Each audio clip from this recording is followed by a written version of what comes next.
Les grandes gueules sur Espace, c'est la représentativité de la diversité de la société guinéenne. Ils n'ont jamais peur de défendre leurs idées. Entre débats animés, accrochages et éclats de rire, 2 heures de talk-show pour parler, décrypter et débattre de l'actualité et des véritables préoccupations des Guinéens. De 9h à 11h sur Radio Espace et en simultané sur Espace TV. Tous les matins, nous vous donnons rendez-vous sur Espace TV également. Merci de votre fidélité. Merci de nous rejoindre dans la deuxième partie de cette émission. Mesdames et messieurs, je le disais tantôt à la une, la Guinée, 2e pays producteur mondial de la bauxite. Elle vient ainsi de ravir cette place qui était jusque-là occupée par la Chine. La production est passée de 59,6 millions de tonnes en 2018 à 70,2 millions de tonnes en 2019. Selon le dernier rapport de la Banque mondiale sur les perspectives, évidemment, du marché des produits de base, soit une hausse de 18%. L'Empire du milieu a produit, quant à elle, l'année dernière, pratiquement les mêmes volumes qu'en 2018, soit 68,4 millions de tonnes de bauxite. Que cela représente-t-il pour notre pays? Nous essayons de comprendre ce matin. Docteur Mamoudou Touré, il est économiste. Vous allez l'entendre ce matin chez les GG sur Radio Espace Guinée. Le monde du football en deuil. Diego Maradona est mort à l'âge de 60 ans. C'est une icône qui s'en va, l'un des meilleurs du foot de la planète, artisan de la victoire de l'Argentine à la Coupe du Monde 1986, donc au Mexique, star éternel de Naples. Il a émerveillé tous les acteurs et adeptes du sport roi. Le gamin d'or, comme on l'appelait, fait partie de ces célébrités qui ont inspiré jeunes Africains des années 80 et 90 à embrasser donc ce métier.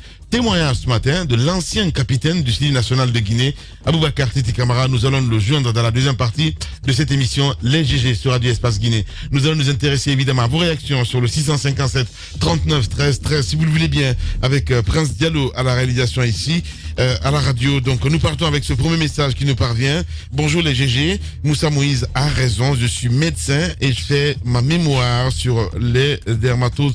Je pense que ça c'est un ancien message. Nous sommes le jeudi quand même, oui. Peut-être qu'il est en train de regarder une ancienne émission à la radio, donc voilà, à la télé, pardon. Bonjour les GG, c'est Diallo Ibrahima, je vous écris, Lamine, je félicite tant de fois Moussa Moïse Silla ainsi que Moussa Yoruba, qui sont des personnes extraordinaires, véridiques. Voilà, c'est des anciens messages qui parviennent à mon cher Prince. On va essayer de se brancher maintenant au niveau de la télévision, évidemment, ça, ils sont nombreux à nous envoyer des messages de ce côté sur le hashtag Espace GG. Bonjour les GG, lui c'est Seikouba. Bonjour Lamine, bonjour à toute l'équipe. La confiscation des pouvoirs publics est par un petit clan. Le détournement des derniers publics se font à ciel ouvert pendant que la pauvre population est en train de courir dans la misère. Nous sommes un peuple indigné mais résigné, mais pas résigné, veut dire peut-être, je comprends pas. On reste avec Oumar Ba aussi qui nous écrit sur Twitter. Bonjour Lamine, bonjour à toute l'équipe. Notre gouvernement est incapable de protéger son peuple. Partout c'est la même chose. Dis-moi, là où on ne peut pas mieux, l'endroit où se passe mieux. Voilà, il pose la question. Malheureusement, je n'ai pas de réponse. Excellent Silla aussi qui nous écrit. Bonjour les GG. Les GG, viendra un jour où ceux qui tuent contre les mauvaises pratiques dans ce pays vont aussi se fatiguer parce que leur honnêteté finissent par être bafouée par d'autres qui agissent dans l'ombre. Ce pays a besoin d'une refondation totale. C'est un auditeur qui nous envoie ce message. On a aussi Diallo Caradieu qui nous écrit aussi sur Twitter. Bonjour les GG. C'est vraiment très grave pour notre pays, mais c'est pas nouveau. En Guinée, c'est une pratique connue de tous. Ce qui a toujours incarné d'ailleurs le régime Condé. Le problème est que, est-ce que cela n'a pas, qu'est-ce qu'il dit? C'est qu'elle n'a pas battu campagne pour le 3e mandat. Je comprends pas. Bonjour les GG. Lui c'est Mohamed Denje Nestor Bangoura qui nous écrit. Bonjour les GG. Lamine, il faut dire la vérité. Il y a trop de corruption dans l'administration guinéenne par rapport à la situation maritime. Il y a des gens qui vivent sans aucun permis. Voilà. ils sont sous la couverture des inspecteurs maritimes, l'avocat du peuple. Voilà. On reste avec Mamadou Diao de Guinée aussi qui nous écrit sur Twitter. Bonjour les grandes gueules, bonjour la mine. En Guinée, il est très difficile de lutter contre la corruption parce que la majorité des cadres guinéens n'ont aucune dose d'intégrité ni la probité morale pour le devenir de la Guinée. Il faut que ça change pour ne pas rester toujours à la merci des autres.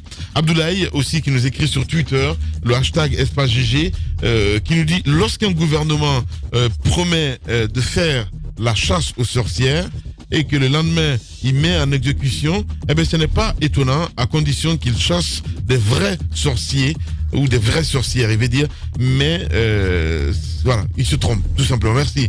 On reste avec Med Guinéen aussi qui nous écrit bonjour les GG, cette histoire de détournement de 200 milliards est juste une diversion sur les vrais problèmes sociétaux de la Guinée. L'enrichissement illicite est une réalité dans ce pays depuis 2010, rien qu'à voir le train de vie des ministres. On reste avec Cissé Babongo aussi qui nous écrit personne ne doit être surpris par ce scandale qu'un détournement de 200 milliards. Il y aura bientôt un remaniement ministériel, donc personne ne sait s'il sera reconduit dans le nouveau gouvernement. Donc la saison 5 de la Casa de Papel vient de commencer. My God, voilà, on y va avec un autre qui nous écrit. Bonjour les GG, Sadiou le patriote. Bonjour la mine, bonjour à toute l'équipe. La pêche, l'un des piliers du développement pour la nation, pour une nation sérieuse. Fort hélas, cette activité est gérée par des personnes corrompues. C'est vraiment dommage pour notre nation. L'inspecteur a bien fait son travail. Bravo à lui. Donc il parle de Moussa Moïstila. Abdoulaye Fugumba aussi qui nous écrit bonjour les GG, la corruption est institutionnalisée dans notre pays. Malheureusement, ceux qui devraient lutter contre cette pratique sont complices. Bon, voilà, du début à la fin, voilà, il dit. Pouro aussi qui nous écrit bonjour les GG, dans un pays normal, quand un ministre détourne de l'argent, on le met en prison et ensuite on demande des comptes. Voilà. On reste avec stratège guinéen aussi qui nous écrit sur Twitter. La team GG, j'ai la haine. Vraiment aujourd'hui, on peut comprendre qu'il y ait des districts en 62 ans d'indépendance qu'on ne connaît pas du fourrage ni d'école et des intellectuels zélés se permettent de voler l'argent public. Voilà, c'est un auditeur qui nous envoie ce message. On y va avec cet autre aussi qui nous écrit. Hier, les jeunes de 518 et autres qui se trouvent dans la galaxie gouvernementale étaient comme nous autres, moto-taximètres, voilà, chauffeurs de taxis, apprentis, McDonald's. Eh bien, ils détiennent des immeubles aujourd'hui. Sachez que la corruption est passée par là. Voilà, un dernier sur Twitter qui nous dit bonjour les GG. Je comprends enfin pourquoi les résultats de nos concours tardent à sortir, mais cela ne m'étonne point. Voilà, c'est un auditeur qui nous envoie ce message. On y va avec le 657 39 13 13. Ils sont nombreux, évidemment, à nous écrire de ce côté. Bonjour la mine, bonjour à toute l'équipe. Est-ce que jusqu'à présent, mon message est boycotté chez les GG? Il pose la question, c'est à propos de ça qui nous écrit. Je suis tombé malade. Si mon message passe, j'aimerais dire aux chroniqueurs de mettre au conditionnel cette accusation contre la ministre Jenab Nabaya. Bonne journée, merci de passer mon message. Voilà, c'est Alphamou Samaka qui nous envoie ce message du côté de RPG Arc-en-Ciel. On y va avec cet autre aussi qui nous écrit. Lui, c'est Sinani, toujours du côté de RPG. Bonjour les GG, je me demande pourquoi le Guinéen est aussi méchant de la sorte. À chaque nomination d'un futur gouvernement, on a toujours l'audace de salir son prochain pour obtenir un poste au sein du gouvernement. Quand on arrête un peu, voilà, c'est Sinani qui nous envoie ce message. On continue le débat avec vous, mon cher Moussa Moïstila, avec lui dans ce studio, et avant de continuer évidemment avec d'autres invités. Allez-y Moussa. Oui, Alphonse qui voulait porter la précision que l'inspection générale d'État... L'inspection générale d'État n'a pas été associée donc à l'enquête qui a donc été menée autour de Zenab Dramé. Alors, ce que je souhaiterais dire, c'est que la Guinée, quand même, au regard de ce que nous traversons, doit faire partie des pays où on fait moins de corruption, au regard de l'extrême pauvreté qu'il y a chez nous. Quand on prend le budget guinéen 2020, l'État prévoit comme recette près de 21 000 milliards contre plus de 26 000 milliards de dépenses projetées, soit 18,3% du PIB. les dépenses d'investissement représentent 35,5% des dépenses totales, soit 7% du PIB. Et les dépenses d'investissement sont financées à hauteur de 72,2% sur des ressources extérieures et 27,8% sur les ressources intérieures. Et au niveau des ressources extérieures, nous attendons comme don à hauteur de 17,3%. Et pour les prêts que nous allons faire, nous attendons donc un pourcentage de 82,7%. C'est pourquoi les souverainistes, en début de semaine, ne pouvaient pas aller très très loin parce que nous avons quand même ces financements à hauteur de 72,2% que nous attendons. Et c'est composé des dons, mais aussi des prêts que nous allons faire. C'est-à-dire que pour combler, mais n'oubliez pas que c'est-à-dire que pour combler notre budget national, oui, pour combler le déficit, on va tendre la main. Oui, mais 78% de nos recettes viennent des mines quand même, il faut le préciser. Non, mais ça n'a absolument rien à voir. Les mines font partie. Oui. Justement, mais sauf qu'aujourd'hui, avec le développement des mines, la production et tout, la Guinée quand même a même aujourd'hui d'avoir un peu d'argent. Et de demander moins. C'est pas possible. C'est professionnel. Non, c'est pas possible. Aujourd'hui, c'était je vous parle, l'économie de rente, c'est 15% du budget national. Je sais pas de quoi tu parles. Aujourd'hui, oui, voilà. je sais, mais du point de vue recette, pas du tout. Aujourd'hui, c'est 15%. Point de vue recette, les 72% de nos recettes aujourd'hui sont tirées des mines. Et les 33% du budget national. Mais je ne sais pas de quoi tu parles. Je pense que vous pouvez voir les chiffres. Tu parles des entrées. Tu parles des entrées. Oui, mais les dépenses aussi. Le budget aujourd'hui, les 33%. Je te parle quand même d'un déficit qui est visible. Mais le tableau, nous attendons comme recette près de 28 000 milliards. Nous avons comme dépenses 26 000 milliards. Et tu me dis que les mines vont venir combler ça? De quoi tu parles? Je ne comprends pas. Je ne dis pas que les mines vont combler, mais aujourd'hui, on sait que progressivement, si hier on tendait beaucoup plus la main, sur la base des chiffres produits par le gouvernement lui-même, cette économie de rente, c'est 15% du budget national. Ça ne représente absolument pas tout. Et puis, ça représente beaucoup de choses en termes d'exportation, je pense, un peu plus de 70%. Mais ça ne comble pas tout le budget. Sinon, on ne serait pas là à attendre le complément avec des ressources extérieures. On ne serait pas là à attendre des prêts. On ne le ferait pas. Mais tous les budgets sont déficitaires. Si on tendait la main jusqu'à l'épaule, cette fois-ci, on va tendre la main jusqu'à la manche. L'essentiel est qu'on comprenne que nous gangrénons, nous sommes dans une mare de corruption alors que nous continuons d'avoir un budget qui n'est pas financé 100% par le pays. Justement. C'est sur ce point que je vais pas finir, Djiba, s'il te plaît. C'est sur ce plan que je souhaiterais attirer l'attention. Et ça doit indigner tout le monde dans un pays normal. On parle quand même de détournement d'un peu plus de 200 milliards. Si vous ne vous suffisez pas vous-même, vous êtes obligé même pour combler toutes vos dépenses, vous êtes obligé de tendre la main à l'extérieur pour combler vos dépenses. Je pense que vous devez quand même vous garder de faire ce genre de détournement. Au-delà de tout ça, vous avez quand même ce pays où au niveau des dépenses, Lamine, c'est important de le dire, l'État fait des locations. Et d'ailleurs, ça a été confirmé par le ministre du budget. Oui. Alors, vous avez des bâtiments qui sortent de terre comme des champignons. L'État loge au sein de ces bâtiments-là des ministères et par an, on ne débourse pas moins de 16 millions d'euros comme frais de location de tous ces bâtiments. Alors, ces bâtiments, si ça appartenait à des privés comme vous et moi qui ont galéré dur pour avoir ces financements et les construire, mais c'est souvent des ministres qui font partie du GOTA, de ce qu'on appelle du RPG classique, qui sont au sein du gouvernement. Ce sont eux qui sont propriétaires de ces bâtiments qui sortent de terre un peu partout. Et c'est eux qui bénéficient des contrats de location. C'est-à-dire qu'ils sont en même temps donneurs de marché, mais ils sont aussi acquéreurs de ces marchés. Voilà comment est-ce que l'État sort 16 millions d'euros par an pour héberger les ministères. Justement, moi, j'aimerais quand même dire, pour finir, notre pays, quand même, vient dans deuxième rang sur le plan mondial des pays demandeurs d'asile, des migrants demandeurs d'asile du côté de l'Europe. En deuxième. En 2015, on ne faisait même pas partie du top 10 des pays qui demandaient de la protection du côté de l'Europe. Aujourd'hui, nous sommes deuxième.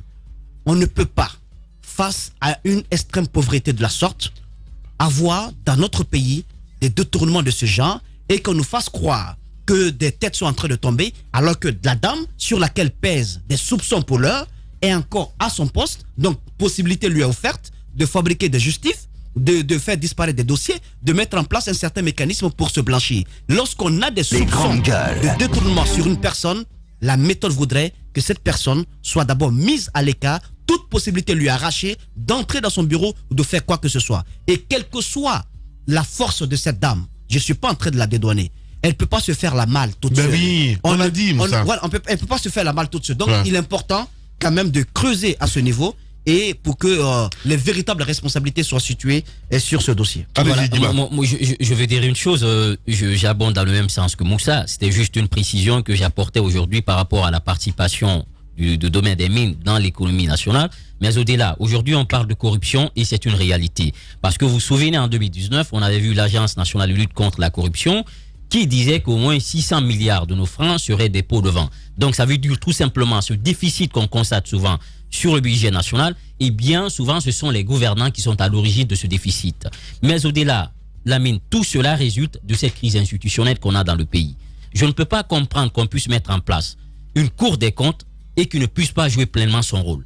Parce que lorsqu'on vote un budget sur une année, normalement, après qu'on puisse clôturer le budget, normalement, cette Cour des comptes devrait donner son brevet pour dire attention, à tel niveau, le budget a été utilisé comme ci ou comme ça. Donc, la Cour des comptes, malheureusement, ne fonctionne pas pleinement.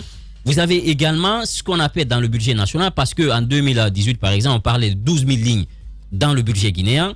Pour un petit pays comme la Guinée, 12 000 lignes, c'est trop. Donc, ce sont ces lignes, normalement, qui sont en train d'affecter notre économie nationale, parce que n'oubliez pas, Moussa parle de ces locations, il parle également de d'autres activités, mais à côté, il y a ce qu'on appelle dans le budget national les dépenses non ventilées. Et ces dépenses souvent non ventilées, parce que c'est lorsqu'on a fini d'utiliser le budget national, il y a une partie du budget souvent qui reste ici en amont pour faire face à certaines dépenses. Où ces dépenses non ventilées passent, on ne sait pas, c'est une question aujourd'hui on se pose. Donc il faudrait que l'Agence nationale de lutte contre la corruption puisse être outillée parce que c'est une structure aujourd'hui qui a été mise en place, mais on a décentralisé les choses, mais les moyens ne suivent pas malheureusement. Donc il faut qu'on renforce la capacité de cette agence. Il faut que la Cour des comptes aussi joue pleinement son rôle. Et au-delà, c'est vrai qu'aujourd'hui on parle d'elle, mais il y a d'autres ministres forcément qui vont être cités dans cette situation. Il faut que cette haute Cour de justice qui est prévue par la Constitution guinéenne soit mise en place pour pouvoir poursuivre ceux qui tiennent le haut du pavé. Parce qu'on ne peut pas comprendre qu'on s'en prenne au menu fritain dans le pays et que les gros poissons puissent continuer. Il faut que la ministre soit mise à l'écart et que les personnes qui seront citées dans ce dossier, ces ramifications, puissent aussi répondre devant la justice. Parce que ce qui est en train de se passer, au même titre des personnes qui sont à l'origine des cas de mort, ce qui se passe aujourd'hui, c'est un crime contre le peuple de Guinée qu'il faut sanctionner. Et j'espère qu'on ne va pas s'arrêter en si bon chemin. On va faire des déclarations et après, c'est les personnes qu'on va mettre à l'écart et qui ne seront pas poursuivies, au même titre qu'Abdoulaye Keïta qu'on a connu ici au niveau de EDG. On a parlé des sommes faramineuses, mais aujourd'hui, c'est une personne qui se promène impunément dans la capitale et qui a été citée quand même dans des détournements. Voilà, Diba Milimon. Allez, cette précision, parce que Jenab, je pense qu'elle a fait une sortie sur Facebook, on l'apprend Guinée 114, et qui dit « Prenez mon poste, mais ne touchez pas à mon honneur ». Jenab Nabaya, donc, qui vient de faire cette sortie, certainement, Diba Milimono reviendra sur ce dossier. Vous êtes chez les GG. Chaque matin dès 9h sur Radio Espace Guinée et sur nos radios partenaires, écoutez un show radio-télé unique en Guinée, les GG. Pendant 2 heures, l'équipe des GG de Radio Espace Guinée s'applique à partager l'actualité au plus près du quotidien des Guinéens. Un rendez-vous exceptionnel mêlant infos en direct, débats autour de l'actualité, réactions et interventions d'experts. En simultané sur Espace TV. Oui, sur Espace TV également. Merci à vous qui nous rejoignez en direct dans notre émission ce matin. Mon cher Antoine Kourouma. Docteur Mamoudou Touré, bonjour. Bonjour, monsieur Lamine. Bienvenue sur Radio Espace et sur Espace TV. Alors, docteur, on l'a appris, la Guinée qui déclasse la Chine comme deuxième producteur mondial de bauxite. Dites-nous comment est-ce que vous accueillez la nouvelle et cela résulte de quoi, selon vous? Alors, merci l'opportunité de m'exprimer sur un secteur aussi stratégique que le secteur des mines en Guinée. Alors, c'est vrai que selon le rapport qui vient d'être publié, la Guinée a déclassé la Chine à la deuxième place des pays exportateurs de bauxite dans le monde. Alors, il faut peut-être comprendre la situation en plantant le décor. De 2010 à maintenant, la production de bauxite est passée de 17 millions à 70 millions. Le nombre d'emplois créés est passé de 19 000 à plus de 50 000, ce qui fait à peu près la moitié. Ce résultat est dû à un certain nombre de réformes que le gouvernement, à travers le ministère des Mines, a mis en place pour attirer les investisseurs. Si vous voyez que les investisseurs s'intéressent à la Guinée, c'est parce qu'il y a des opportunités, c'est parce que le cadre légal et réglementaire est favorable. Donc, ceci a permis d'augmenter de façon vraiment considérable la contribution, disons, du secteur minier dans l'économie guinéenne. Aujourd'hui, qui représente à peu près, en termes de part de PIB, 17%. Je vous rappelle que la part des mines dans les recettes de l'État est évidemment d'un peu plus de 14%.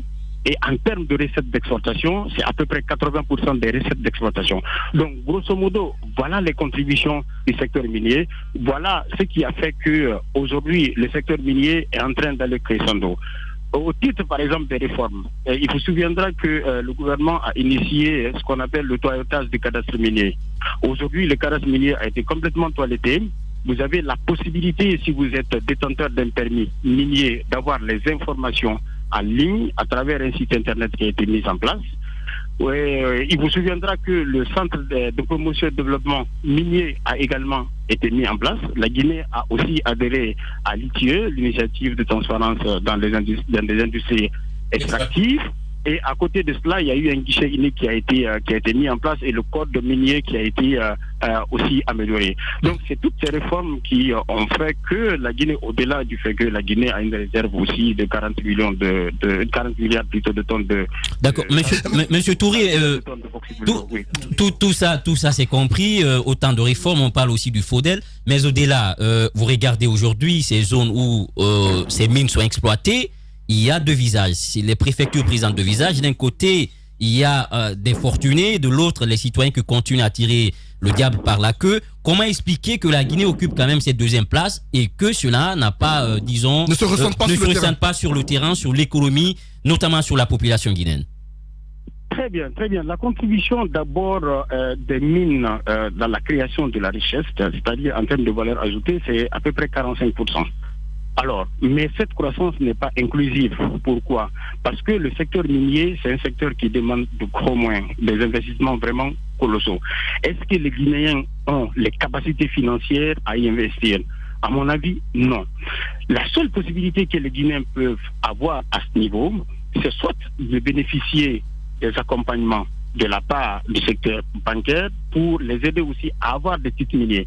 Développer une mine, c'est extrêmement compliqué. Et il y a trois phases. Il y a la phase de recherche qui coûte extrêmement d'argent. Dans un premier temps, vous allez vous sacrifier, vous allez prendre des risques et ce n'est pas sûr que les résultats vont être au rendez-vous. Après cette phase de recherche, lorsque les résultats sont probants, vous passez à la phase de construction des infrastructures. Et cela demande de gros moyens. Et puis après cette phase, il y a la phase d'exploitation. Les Guinéens n'ont pas ces moyens. C'est pour cela, pour tirer profit, pour tirer avantage du boom minier, on doit investir dans l'éducation. Aujourd'hui, lorsque vous regardez dans le secteur minier, c'est vrai que ça emploie de plus en plus de personnes, mais les emplois hautement qualifiés ne sont pas occupés par les Guinéens. Donc ce qui, par ricochet, ne permet pas à des Guinéens de bénéficier à des salaires énorme. Bien. Et quand vous regardez la population des gens qui travaillent, c'est souvent des ouvriers qui n'ont pas de qualification. Ouais.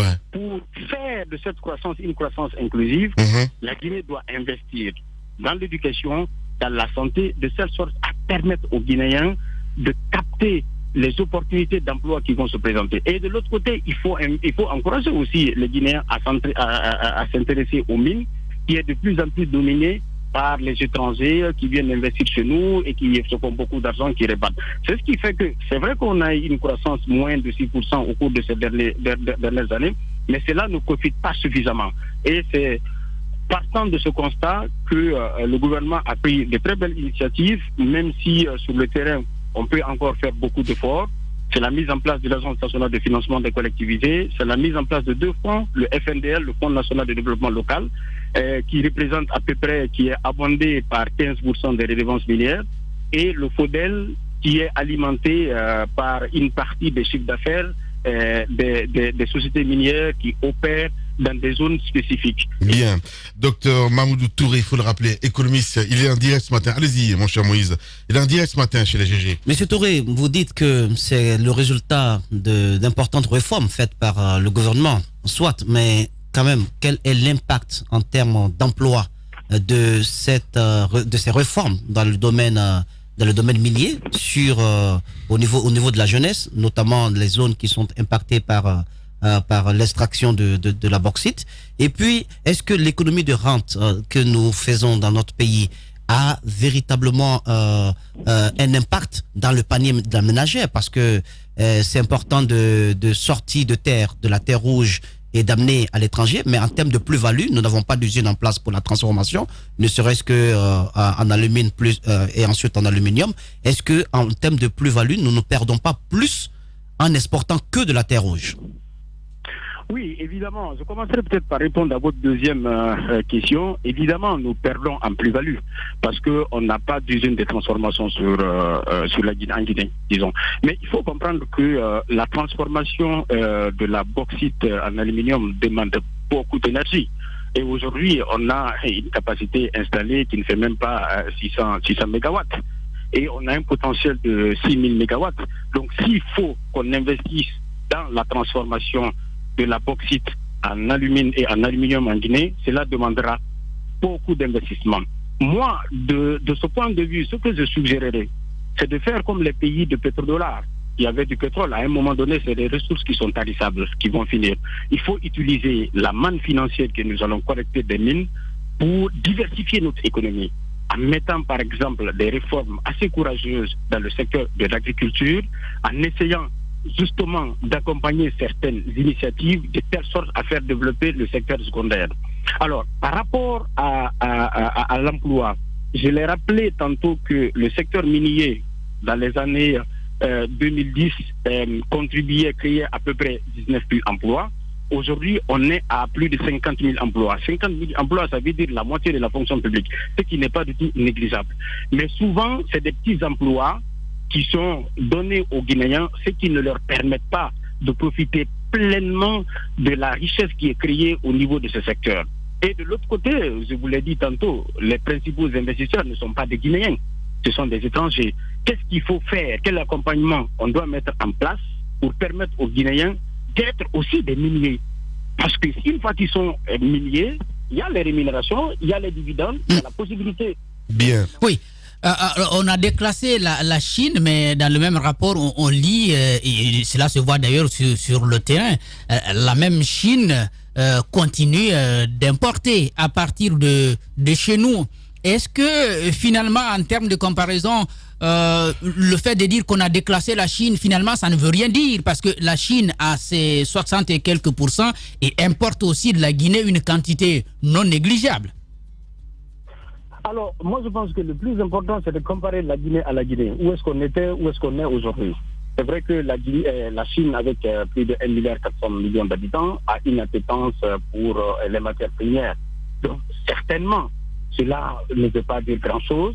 Ce qui est important pour le cas de la Guinée, c'est que la richesse supplémentaire qui est créée, ou la production supplémentaire qui est aussi faite en Guinée, comment cette production supplémentaire profite à la Guinée. Et c'est ça le plus important. C'est à ce niveau qu'on doit vraiment travailler, mettre l'accent. Pas le fait d'être premier ni deuxième.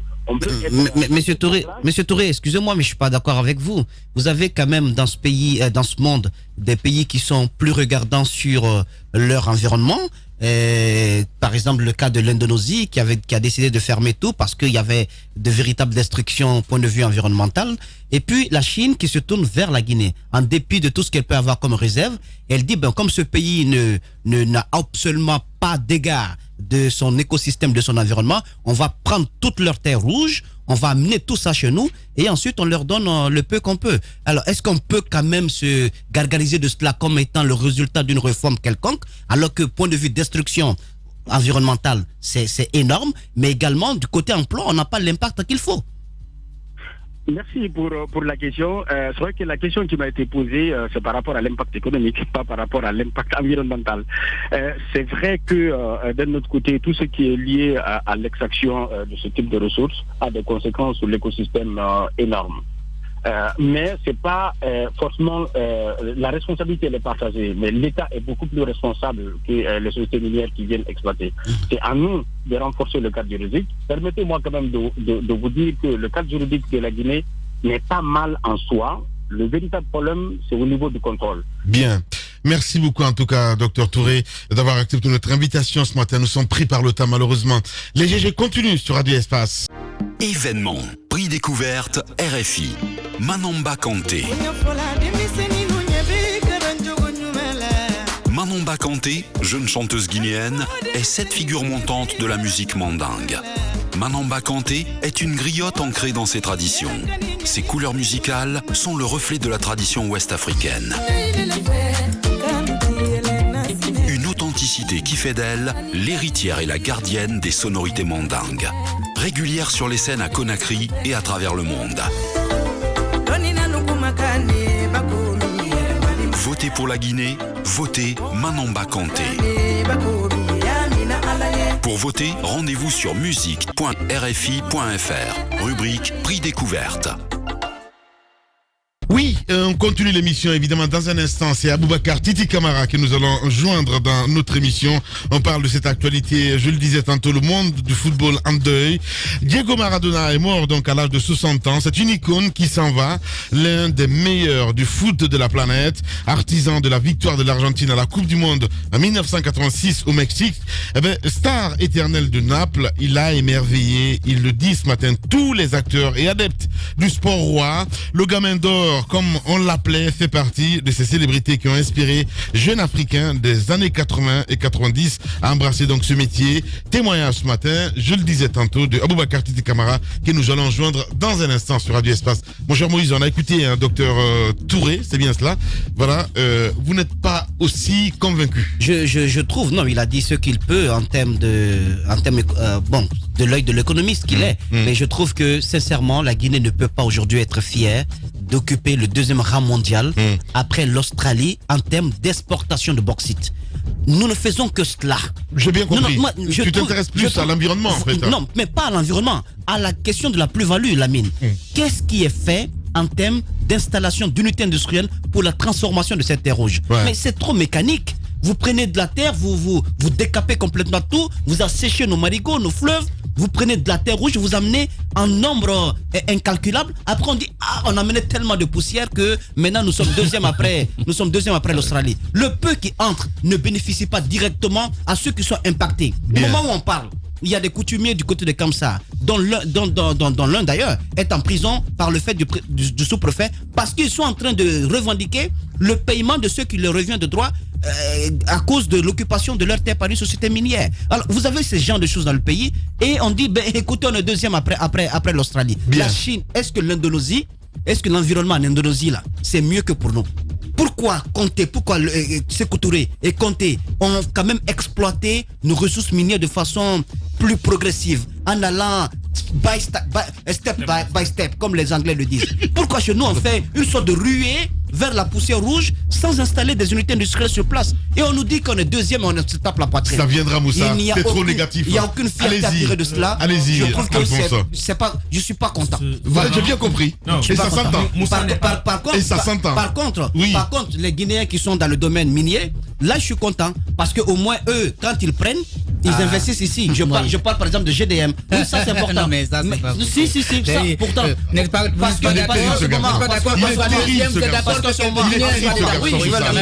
ce moment-là, la mine. Soit vous êtes d'accord ou vous n'êtes pas d'accord. Mais vous n'êtes pas prendre un parti un côté positif et puis oui, c'est important parce qu'au moins le contenu local à ce niveau est respecté. Sur toute la ligne, vous avez des jeunes Guinéens qui travaillent. Allez-y, Alphonse. Ok, moi de l'autre côté. Sacré Moussa Moïse là. Dans cette question extraordinaire. Le rang, c'est bon. Félicitations à la Guinée. Mais j'ai envie de me poser la question. La zone où on exploite, quel impact? Oui. Non, mais ne riez pas. Non, mais c'est pas nous. C'est une réalité. Félicitations à la Guinée, mais quel impact sur Bokeh? Quand vous allez à Bokeh aujourd'hui, la question qu'on est amené à se poser. C'est terrible. Non, c'est terrible. Il fait plus chaud à Bokeh qu'à Sigiri. C'est terrible. Donc, oui, j'ai été il y a 2 semaines. L'impact direct sur les populations. C'est que les Chinois, ils importent tout, en fait, même l'eau. C'est juste incroyable. Et de l'autre côté, voilà. J'ai envie de m'étendre un peu. Contenu local. Prenez l'employabilité. Moussa, je laisse l'employabilité. Des Guinéens travaillent avec des Chinois sans contrat. Ils sont payés au jour. Et si par malheur, vous tombez malade, vous n'êtes pas payé. Donc, ce côté, ça n'a aucun impact sur les citoyens de Bokeh. Merci. De l'autre côté, les infrastructures. Bokeh, quand même, ne ressemble pas à l'une des plus belles villes de la Guinée. Loin de là. La route pour aller à Bokeh, ce n'est pas une autoroute.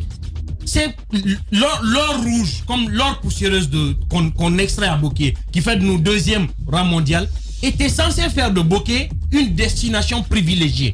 La route pour aller à Bokeh, on devait rouler à 120 sur une autoroute pour aller à Bokeh. Mais aujourd'hui, regardez, si vous devez vous rendre à Bokeh, avant d'arriver à Doubreka, vos amortisseurs et vos reins sont en pièces. Il faut que cet impact, en fait, que ce rang ait un impact réel sur les citoyens guinéens et principalement sur les enfants de Bokeh. De l'autre côté, l'emploi des jeunes, j'insiste dessus. Il faut que les contrats quand même soient signés pour que les gens travaillent à Bokeh.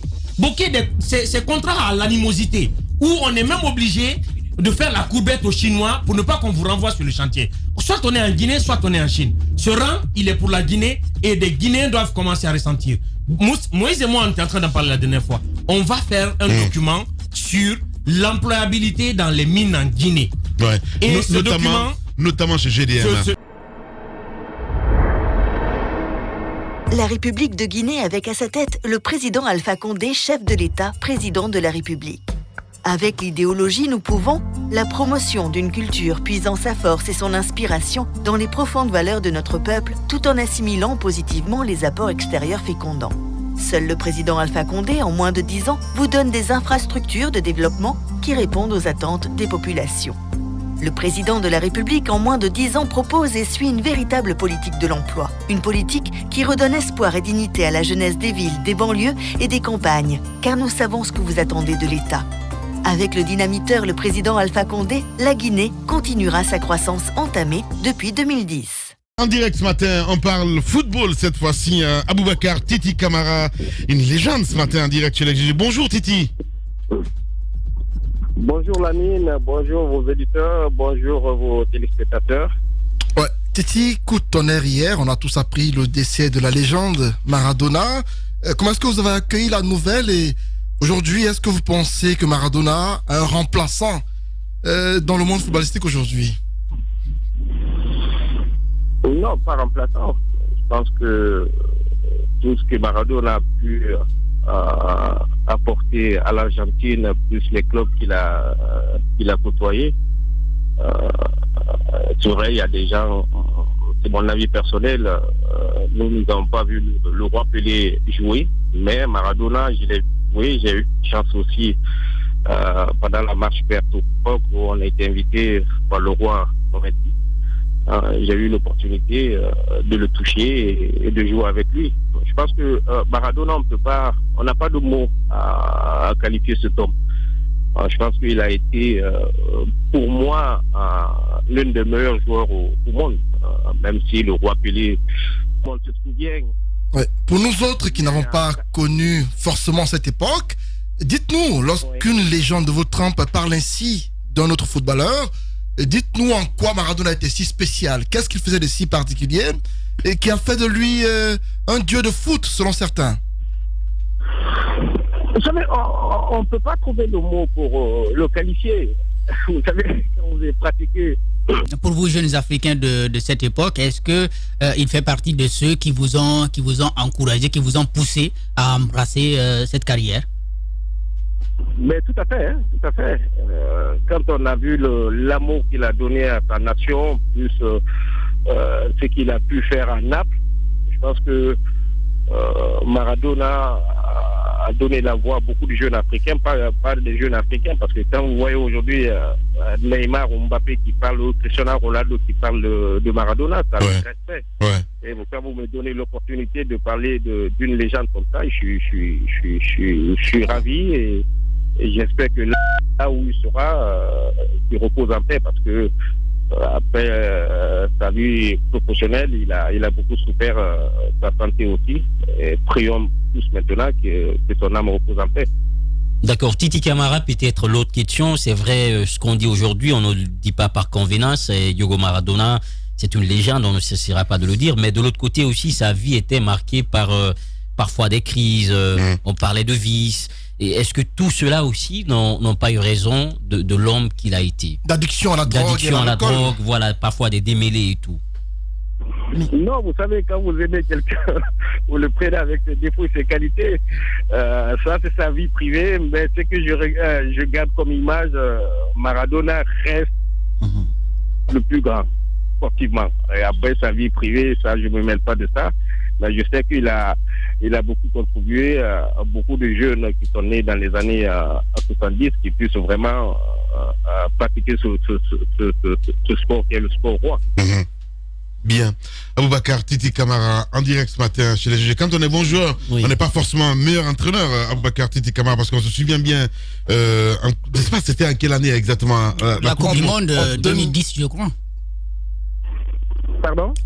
Il a été entraîneur de l'Argentine récemment, je crois que c'était en 2014. Non, attention, vous savez, on peut être un grand joueur, être un grand entraîneur. On a vu des exemples. C'est vrai que quand on est ancien footballeur, une légende comme Maradona qui a amené l'Argentine en quart de finale, ça, il faut le respecter. Après, vous savez, la chance que Maradona a eue, ou les anciens joueurs aussi ont eu, l'exemple aujourd'hui, c'est que Zidane a pu réaliser. C'est vrai qu'il y a beaucoup de gens qui avaient des préjugés sur lui. Est-ce qu'il allait réussir parce qu'il a été une légende aussi de football? Ouais, notamment Titi Camara aussi, parce que vous avez quand même été sélectionneur de l'équipe nationale de Guinée. Non, oui, j'ai été sélectionneur, mais ils ne m'ont pas donné le temps, parce que quand on prend le bilan, en 7 matchs, limogé, on va refaire l'histoire. Non, mais c'est important, parce que on n'arrive pas à comprendre, en fait, comment est-ce possible. On est bon sur le terrain, mais quand on passe à la tête d'une équipe, ça devient assez complexe. Non, c'est pas compliqué. Au fait, vous savez, nous les anciens footballeurs, le vécu, plus, bon, moi j'ai eu l'humilité d'aller sur le banc, d'apprendre la pédagogie, comment il faut transmettre ce que j'ai pu apprendre pendant 20 ans. Il n'y a pas de secret. Il suffit seulement que le discours puisse passer dans les vestiaires, que les dirigeants qui vous fassent confiance, et les joueurs aussi, ceux qui sont en activité, qui vous aident aussi, que vous pouvez à atteindre les objectifs. Je peux citer Jamel Benbadi, j'ai joué avec lui à Marseille, à l'UCC qui sont des modèles aujourd'hui. Et moi, je condamne les dirigeants, les décideurs, chaque fois quand ils font appel à des expatriés. Je pense que nous avons la ressource humaine en Afrique qui peuvent faire prospérer le football guinéen. C'est ce que Djamboubou est en train de faire aujourd'hui au Sénégal. Là-bas, c'est des exemples. Vous vous rendez compte, on l'avait limogé quand on a joué quand on a organisé la Coupe une fois en Guinée, parce que le président Antonio, il a été patient, il a fait confiance. Aujourd'hui, on a le résultat. Avec 3 matchs, 3 victoires, c'est encourageant. Ça veut dire que nous, les Africains, nous, les Guinéens, on peut. Sinon, côté Titi Camara, légende de notre pays, comment ça se passe, vos projets, notamment de la fondation, l'académie que vous cherchez à mettre en place? Ça va. Ça fait 5 ans que nous travaillons. C'est vrai que c'est compliqué en Guinée avec la pandémie là. Bon, l'objectif de beaucoup de jeunes Guinéens qui veulent monnayer leur talent, tout le monde veut partir. Mais le seul conseil que je pourrais donner aux enfants, c'est d'être patient, d'être bien formé. Et quand on voit le Mali ou le Sénégal, même la Côte d'Ivoire, tous les joueurs qui sont dans ces équipes nationales-là, c'est des jeunes qui viennent dans les centres de formation, qui ont été bien formés. Mais aujourd'hui, nous avons des jeunes qui sont impatients et j'espère qu'ils pourront réaliser leurs rêves, mais en condition, vous savez, ce milieu, il y a beaucoup de candidats, mais il y a peu de lieux. Et après, ceux qui seront aptes à aller monnayer leur talent, qui vivent ce sport et surtout qui vivent que de ça. Bien. Que de ça. Je pense que nous avons l'opportunité, nous avons des joueurs talentueux. Il suffit seulement de les enlever dans la rue, de les mettre dans une structure même si, entre guillemets, certains disent qu'il y a peu d'académies, mais le fait de les enlever dans la rue et de les mettre dans une structure, aujourd'hui, nous avons plus de résultats avec l'équipe des catégories inférieures, que ce soit en cadet ou en junior, parce qu'ils ont participé à une Coupe du Monde. C'est salutaire. Et c'est ça que j'encourage ces entraîneurs, ces formateurs-là. Voilà. Aboubacar, Titi Camara, il était en direct ce matin chez les GG. Merci beaucoup Titi et surtout bon courage. Les grandes gueules sur Espace, c'est la représentativité de la diversité de la société guinéenne. Ils n'ont jamais peur de défendre leurs idées. Entre débats animés, accrochages et éclats de rire, 2 heures de talk show pour parler, décrypter et débattre de l'actualité et des véritables préoccupations des Guinéens. De 9h à 11h sur Radio Espace et en simultané sur Espace TV. On arrive à la ligne d'arrivée évidemment de cette émission, mon cher Diba. On revient sur cette actualité. Jenna, vous l'avez essayé de joindre, de la joindre, mais malheureusement elle ne décroche pas. Mais elle a quand même opté pour un autre canal. Elle est allée sur les réseaux sociaux, elle a pris la parole et nous avons vu cette tribune où elle titre « Prédez mon poste mais ne touchez pas à mon honneur, à ma dignité ». Alors ce qu'il faut retenir quand même de cette sortie, je pense que d'abord elle est inopportune. Je pense que pour une telle enquête qui vient en tout cas de la gouvernance en place, normalement ce n'est pas en tout cas sur les réseaux sociaux qu'il faille aller pour en tout cas s'exprimer. Maintenant, du point de vue contenu, aujourd'hui elle se présente comme une victime de cette machine à broyer qui est mise en place pour couper la tête de tous ceux qui aujourd'hui sont en train de s'épanouir, de prendre de l'ascension et qui auraient quand même des approches avec le chef de l'État. Ça, deuxièmement, elle est plus aussi dans cette politique de victimisation parce qu'elle estime que la presse elle est complice de ce qui est en train de se passer, de cette campagne entre guillemets de délation et cette campagne de médisance qui est engagée contre sa personne. Et plus loin. Mais qui elle est celle-là? Mais quand même, elle redescend un peu sur terre quand même. Donc, je pense mais qui elle est celle-là? Oui, aujourd'hui, c'est ce qu'elle est en train de dire. Moi, je crois que nous sommes en tant que médias, ça passe pas. Nous ne sommes pas des courroies de transmission. Lorsqu'on a une information, on la traite et on la recoupe. C'est ce que nous faisons chaque jour. Nous sommes entre gouvernants et gouvernés.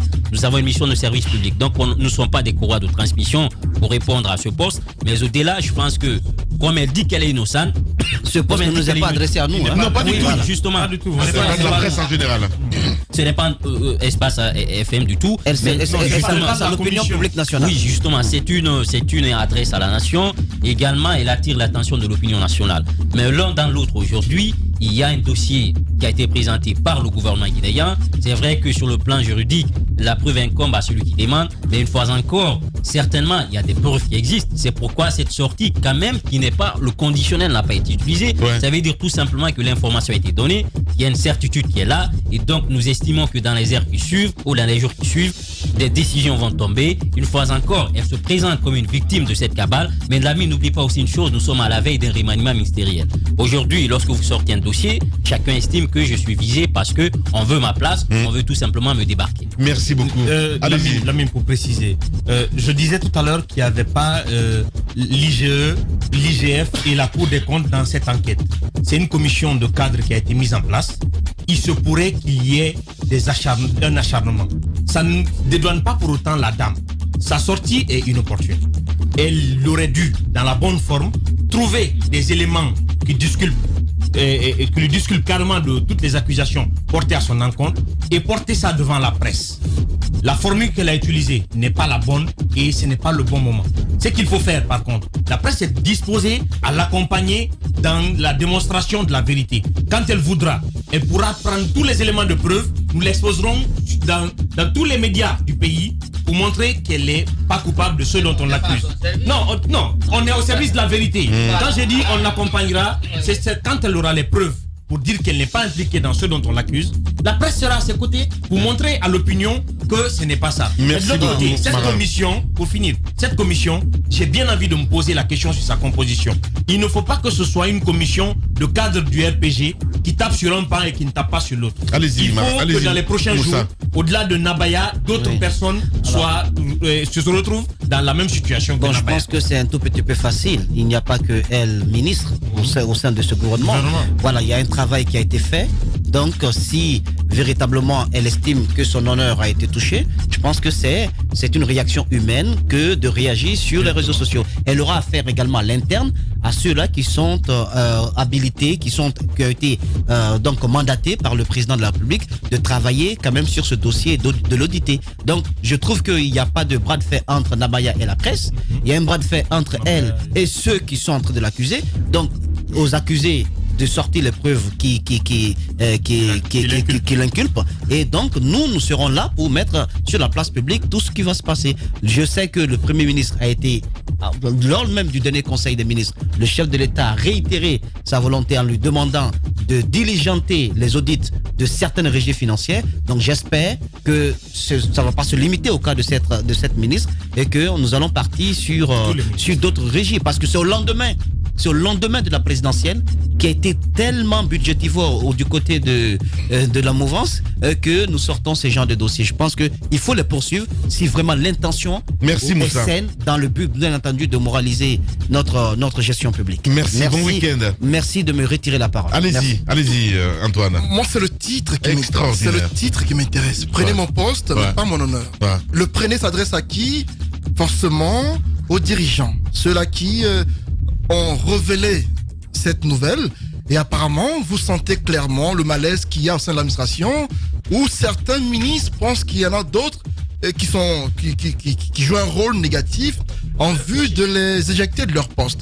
Et le prenez mon poste, pas mon honneur, s'adresse justement à ceux-là qui ont mené l'enquête, à la présidence, à la primature. On a comme l'impression que Zenab pense qu'il y a des personnes qui font une cabale contre elle. Et je me dis que la présidence n'est pas écartée dans cette histoire.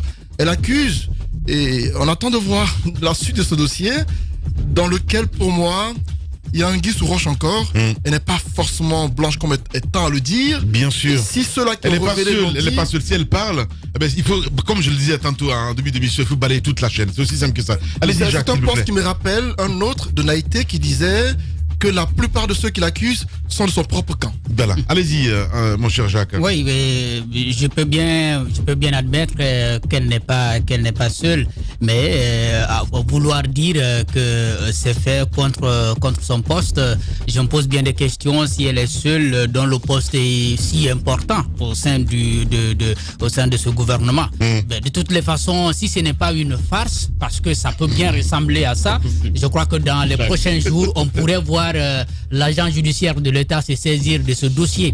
Parce qu'il y a eu des révélations comme ça. Après, on s'est limité à des simples déclarations. On a sali l'honneur, on a touché à la dignité des gens. Et puis par après, il n'y a pas eu d'enquête, il n'y a pas eu de procès pour que des gens qui sont à inquiéter le soient vraiment.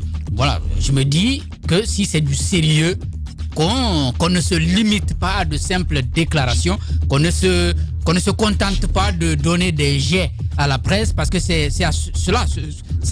bien ce à quoi ça ressemble un peu. Il y a un membre de la commission qui donne un peu quelques éléments à la presse et puis on essaye d'en débattre. Derrière, il n'y a pas d'action qui puisse, n'est-ce pas, inquiéter des personnes concernées. Je crois que Zenab est bien convaincu de cela, c'est pourquoi elle a fait cette publication. Allez. Juste un mot pour dire que les DAF ne sont pas ordonnateurs.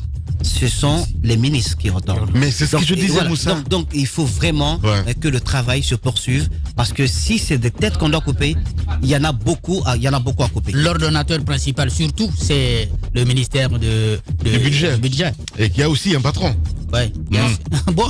Ben oui. Mais bien sûr, il y a toujours des embranchements. Voilà. C'est compliqué. Allez, merci à vous tous. On a terminé ce matin. Merci à Prince Diallo qui a réalisé cette émission, à Kabine Condé du côté de la régie, Mafata Sano. Oui, il était là, Mamoudou Condé, RPG. Merci à vous tous, mesdames et messieurs. Dans un instant sur Radio Espace, c'est Arnaud Béchier qui vous retrouvez avec Zik, laisse passer la matinée, et sur Espace TV, les infos avec Mamadou Boïs Diallo. Prenez soin de vous. Demain, c'est Madame Yoro que vous allez retrouver évidemment pour le compte de cette émission. Les grandes gueules sur Radio Espace. Nos pensées ce matin à Boubacar Diallo qui a 1 an de plus. Titi, allez, joyeux anniversaire. On se retrouve lundi. Au revoir.